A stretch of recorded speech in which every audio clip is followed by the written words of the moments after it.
Rockhopper here. Let's explore historic, rustic, yet charming Carcross in the Yukon Territory.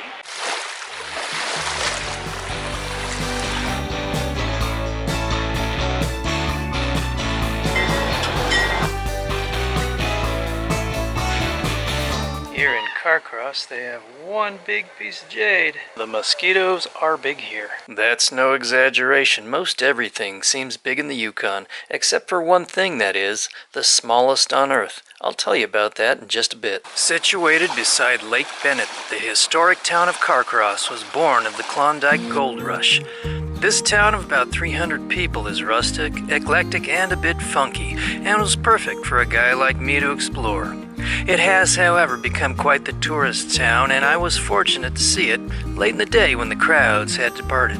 4,500 years ago, at a crossing point where Bennett Lake and Nares Lake meet, is a natural land bridge that became a makeshift trap for migrating game, where massive herds of woodland caribou would cross. Both the Tlingit and Tagish tribes camped beside the nearby Natasheen River to hunt, hence the name Caribou Crossing. Sadly, that caribou herd was decimated during the Klondike Gold Rush, but a recovery program raised the number of animals to about 450.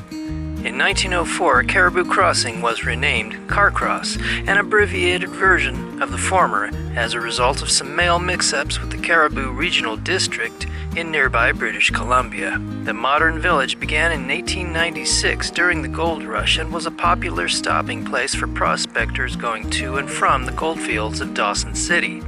It was also a station for the Royal Mail and the Dominion Telegraph Line, and it served as a communications point on the Yukon River. Carcross is one of the driest places anywhere in Canada, only having 76 precipitation days, with the rainiest month, September, only averaging 9 days of precipitation, and the driest month, April, only averaging 2 days with precipitation.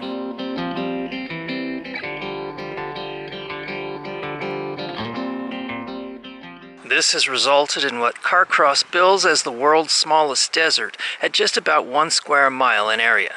Two rare plants, the endangered Baikal sedge and the Yukon lupin, are found only in this area according to Environment Yukon. Rarely seen coast dart moths and 5 new species of another moth have been discovered. These birds are commonly known as whiskey jacks, camp robbers, or gray jay. It's more formally known as the Canada jay, a bold bird that when it sees an opportunity to eat your meal is not afraid to take advantage of it. Hey.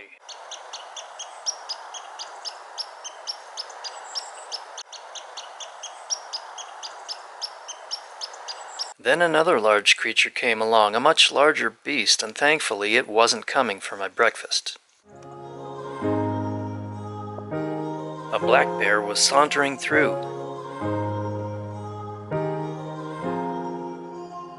And then I saw her cub trailing behind.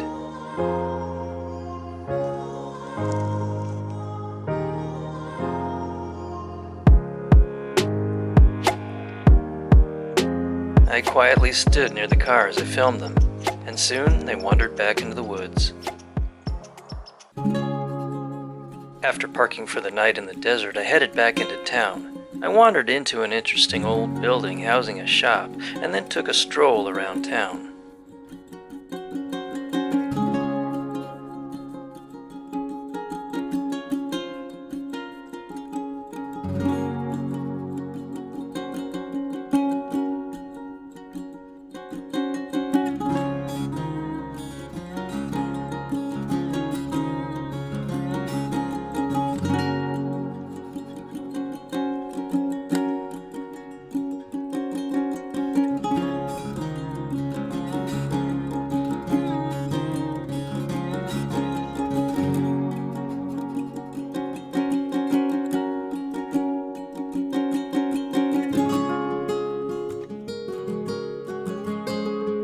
Some 11,000 to 24,000 years ago, the area that is now the Yukon was covered with a thick layer of ice.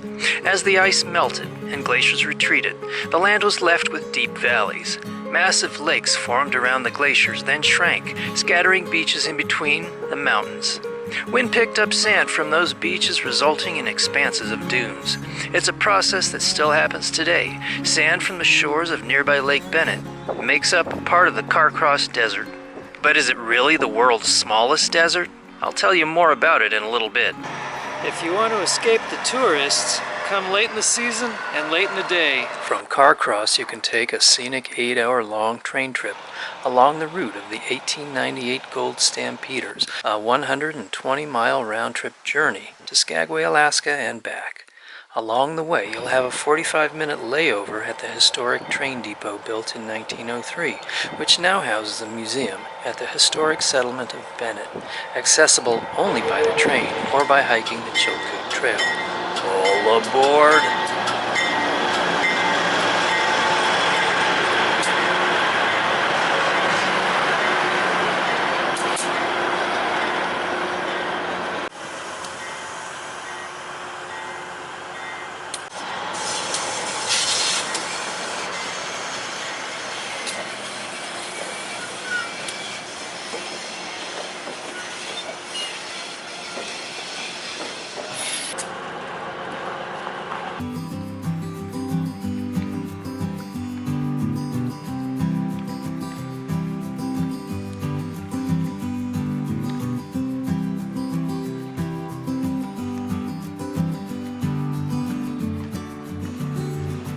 I then went to see the areas of town that tourists don't see.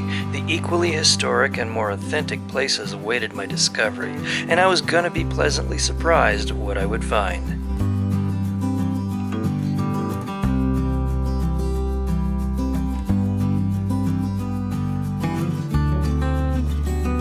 I had a look inside a few of the abandoned houses, and then I climbed up a rickety old wooden ladder to get up to the attic of this old abandoned house.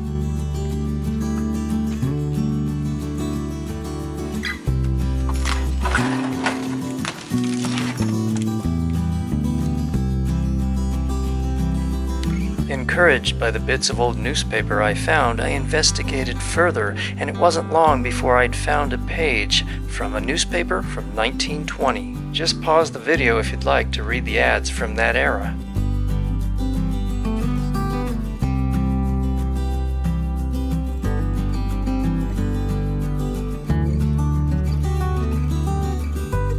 Finding old artifacts and newspapers was the closest thing to a time machine and allowed me a glimpse into the days of old.